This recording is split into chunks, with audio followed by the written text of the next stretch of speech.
बहुत दूर देश की बात है। एक कस्बे में डेजी और अप्रैल नाम की दो बहनें अपनी बीमार माँ के साथ रहती थीं। अप्रैल, मैं दूध दूह रही हूँ, तू जरा माँ को दवा दे दे और थर्मामीटर से उनका बुखार भी चेक कर लेना। अप्रैल डेजी से छोटी थी। अप्रैल को यह बिल्कुल पसंद नहीं था कि उसकी बड़ी बहन उसे किसी बात का ऑर्डर दे। डेजी मुझसे बड़ी है, इसलिए ज्यादा अम्मा बनती है, हर काम के लिए मुझे ऑर्डर देती है और खुद दूध दूहने के बहाने आंगन में बैठकर लड़कों को ताड़ती रहती है। अब ये इतनी सारी दवाइयाँ हैं, पता नहीं कौन सी दवाई देनी है। क्या मुझे डेजी से पूछना चाहिए? नहीं, उस बेकार इंसान से पूछने का कोई मतलब नहीं। ये गुलाबी वाली गोली खिला देती हूँ, ये माँ ने बहुत दिनों से नहीं खाई है। अप्रैल अपनी माँ को अनजाने में गलत दवा खिला देती है। गलत दवा खाने के कारण माँ की तबीयत बिगड़ जाती है।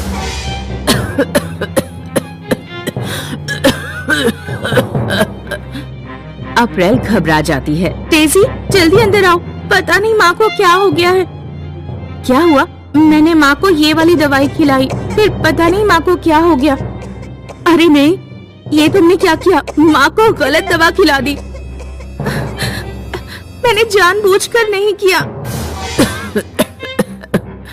रो मत बेटियों, शायद मेरे भाग्य में आज का दिन ही अंतिम लिखा है। वैसे भी मैं अपनी बीमारी से परेशान हो चुकी हूँ। मरने से पहले मैं तुम्हें कुछ देना चाहती हूँ। माँ डेजी और अप्रैल को एक संदूक निकाल कर देती है और मर जाती है।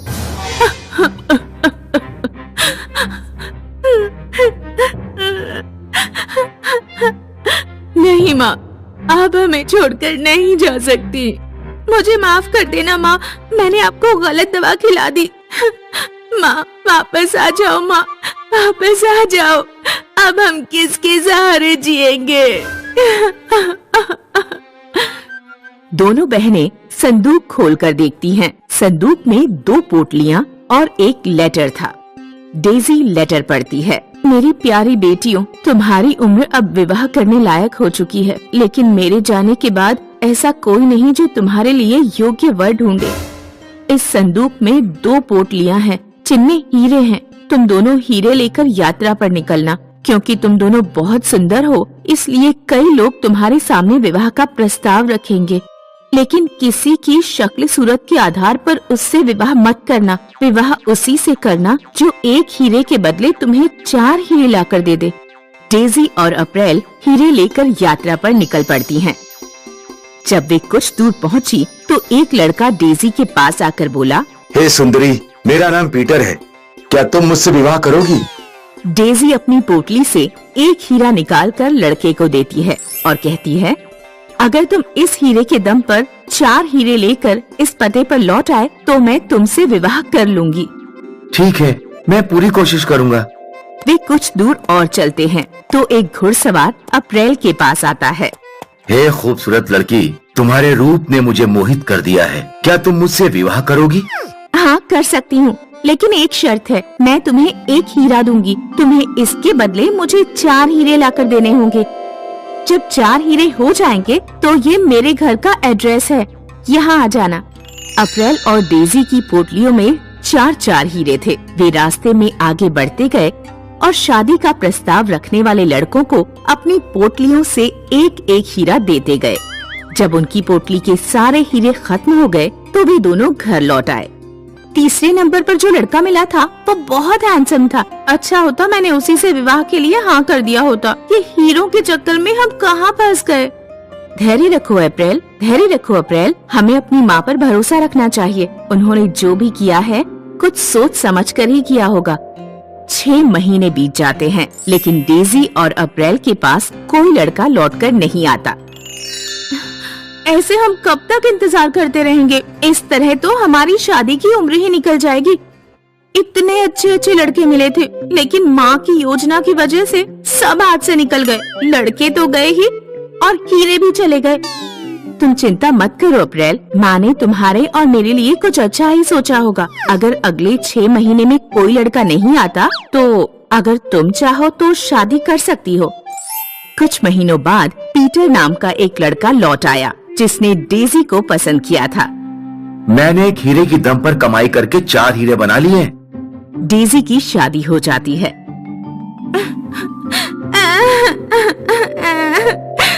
तुम्हारी तो शादी हो गई और मैं ऐसे ही रह गई। लगता है मुझे लेने कोई नहीं आएगा। आएगा अप्रैल, थोड़ा धीरज रखो। माँ, तुम आसमान से देख रही हो ना, क्या ईश्वर इतना निर्दयी है? मैंने जिन लड़कों को हीरे दिए थे उनमें से कोई भी लौटकर क्यों नहीं आता?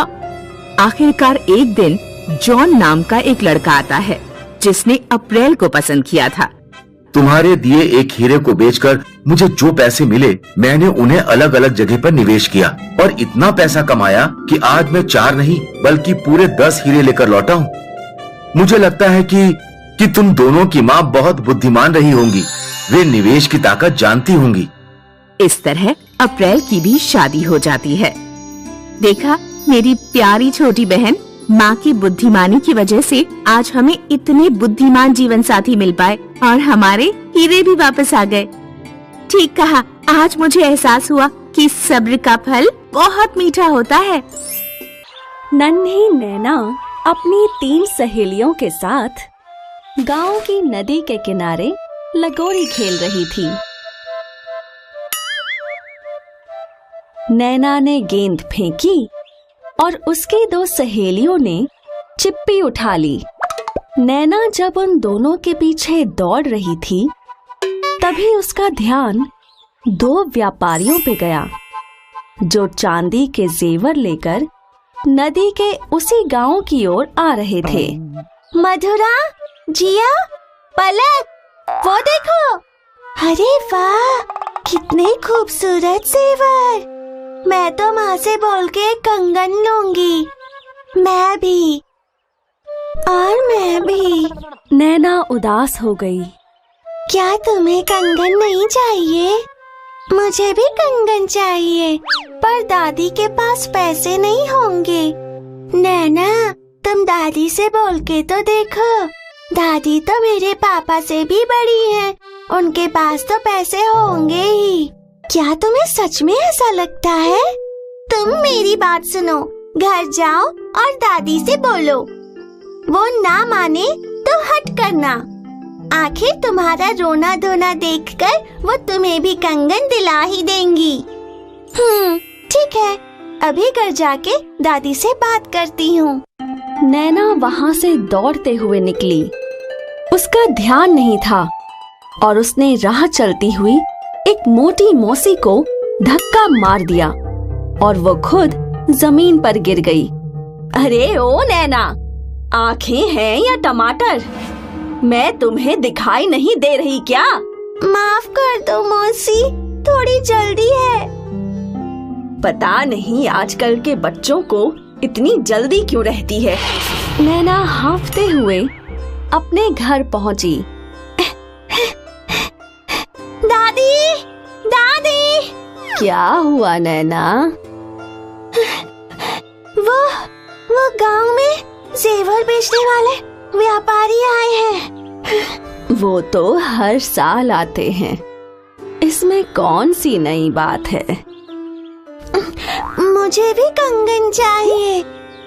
नैना, तुम्हें तो पता है कि हमारे पास इतने पैसे नहीं हैं। लेकिन मेरी सारी सहेलियां कंगन लेने वाली हैं। मुझे नहीं पता, मुझे भी कंगन चाहिए। दादी, मुझे कंगन चाहिए।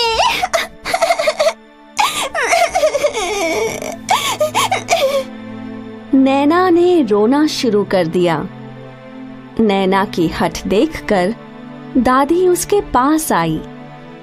बेटा, हमारे पास पैसे नहीं हैं, कोई कमाने वाला भी नहीं है।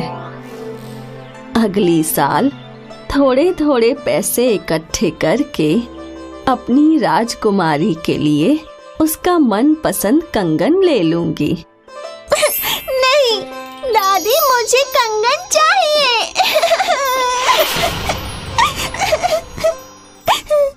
अच्छा ठीक है, अगर हमारे पास घर में इतने पैसे हैं तो हम कंगन ले लेंगे। चांदी के जेवर के व्यापारी गांव में अलग अलग घूमकर जेवर बेचने लगे। भुवन गांव में घूमते हुए ग्राहकों को बुला रहा था। चांदी के जेवर ले लो, चमकते कंगन ले लो, चमकती नथनी ले लो। और दूसरा व्यापारी जीवन जेवर बेचने मधुरा के घर आया, जहां मधुरा की दादी ने मधुरा के लिए एक चांदी का कंगन खरीद लिया। शुक्रिया दादी। और वहां नैना व्यापारियों की राह तकते हुए दरवाजे पर ही खड़ी थी। उसे भुवन आता हुआ दिखा। चांदी के जेवर ले लो, चमकते कंगन ले लो, चमकती नथनी ले लो। ओ काका, यहाँ आइए, मुझे कंगन चाहिए। नैना ने भुवन को अपने घर में बुला लिया और फिर दादी ने भुवन से कहा, अरे बेटा, इस बच्ची के माप का कोई कंगन है क्या? है ना चाची, ये देखिए। नैना ने एक कंगन पहना जो उसे बहुत अच्छा लगा। इस कंगन का कितना दाम है? चाची, है तो ये खरा चांदी, लेकिन बच्ची को इतना पसंद आया है, इसलिए इसका दाम सिर्फ 20 सिक्के। 20 सिक्के? अरे बेटा, इतनी तो हमारी महीने की भी कमाई नहीं है। अरे चाची, जब कंगन खरीदने के पैसे नहीं है तुम्हारे पास, तो मुझे रुकाया ही क्यों? खाली पीली मेरा टाइम खराब कर दिया। इतने समय में तो मैं 2 और कंगन बेच लेता। भुवन निकलने ही वाला था और वहाँ नैना उदास हो गई। नैना की रोती हुई शक्ल देख दादी बोली, रुको बेटा, ये देखो, ये मेरा कंगन है।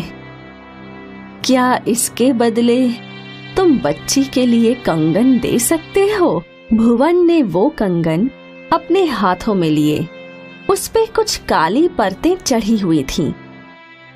भुवन ने नाखून से उन परतों को खुरेदा तो उसे दिखा कि वो कंगन खरे सोने का था। अरे बाप रे, ये कंगन तो खरे सोने का है। लगता है बुढ़िया को ये पता नहीं है। क्यों न मैं इस कंगन को कौड़ियों के भाव खरीदूं? ये तो बिल्कुल व्यर्थ है, ये बिल्कुल काला हो चुका है। इसके बदले में बच्ची को कंगन नहीं दे सकता, लेकिन कानों की बाली जरूर दे सकता हूँ। लेकिन मुझे तो कंगन ही चाहिए। मैं तो सिर्फ बाली ही दे सकता हूँ। हाँ। दादी ने नैना की ओर देखा और भुवन वहाँ से चला गया। भुवन घर से बाहर निकला। थोड़ी देर में वापस आके सौदा कर लूंगा। वाह, आज तो सोने का कंगन मिलेगा। भुवन वहाँ से चला गया और नैना फिर दरवाजे पर खड़ी हो गई। कुछ देर बाद जीवन वहाँ पहुँचा। जेवर ले लो, चांदी के जेवर ले लो। ओ काका, यहाँ आइए, मुझे कंगन चाहिए। एक बार फिर दादी व्यापारी से बात करने लगी। बेटा, मेरे पास तो इतने पैसे नहीं हैं जिससे मैं एक चांदी का कंगन ले सकूं। ये देखो, ये मेरा कंगन है। तुम इसके बदले अगर बच्ची को कोई कंगन दे सको तो बहुत अच्छा होगा। जीवन ने वो कंगन देखा और उसे खरीदी हुई जगह पर खरा सोना दिखा। मौसी, मौसी, ये तो खरा सोना है। तो क्या आप इसके बदले मुझे कंगन देंगे? इसके बदले तो मैं तुम्हें ये सब दे सकता हूँ। ठीक है बेटा, तुम्हें जो उचित लगे वो मुझे इस कंगन के बदले दे दो। जीवन ने दादी को 100 सिक्के और सारे जेवर दे दिए। नैना की खुशी का तो ठिकाना ही नहीं रहा। वो खुशी से कूदने लगी। जीवन वहां से चला गया। जीवन खुशी खुशी नाव में बैठा और नदी पार करने लगा। तभी भुवन नैना के घर आया। बेईमान व्यापारी, तुमने मुझे ठगना चाहा। वो तो भला हो उस दूसरे व्यापारी का जिसने मुझे सच बताया कि मेरा कंगन खरा सोना था। भुवन वहां से नदी की ओर दौड़ने लगा। भुवन नदी के पास पहुंचा और उसने जीवन को नाव में देखा। तुम्हें तो आज मैं नहीं छोड़ूंगा, वो कंगन मुझे चाहिए। भुवन भागता हुआ फिसल गया और वो नदी में जा गिरा।